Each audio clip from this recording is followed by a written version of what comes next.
In this tutorial, we're going to create the main arm and then we're going to assemble it so that it can slide. So we'll start off just by hiding the stand and then we'll start a new sketch. And we're going to go on the front plane. So we need our rectangle tool and it's going to be 28 tab 325. There we go, and we'll finish that sketch. I'll just pan up so it's on the screen. So we'll extrude it, press escape so we're not panning anymore, and we're going to make that 9mm. There we go. Okay, so it's created again as a body.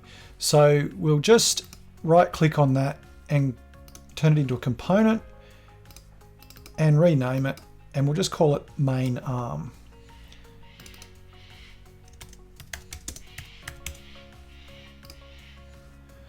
Okay, so now we'll just unhide the stand, and so we're going to have a new, I just typed F6, a new form of assembly. So we're going to go into our joint. So basically what we'll do, and sometimes you just have to make a decision about this. What I'm going to do, I'm going to join this top edge here, and again I'm just going to grab that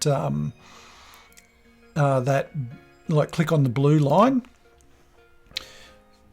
type F6 again. I'm going to come in close here, and then I'm going to orbit just so I can see that the top in there.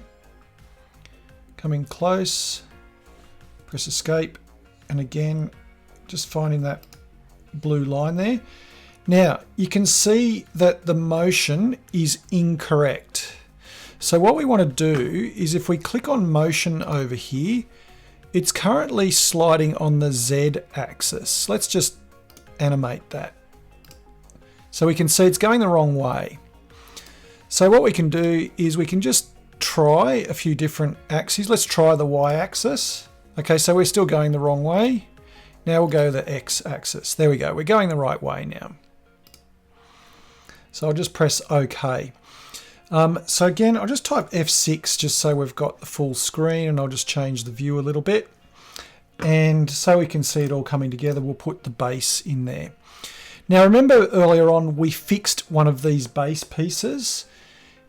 You'll know, like if you put in a sliding joint like this and you haven't fixed anything to effectively to the ground, what will happen is when you try to move it, everything will move together. But now we won't have that problem. So you can see we actually have accurate motion here.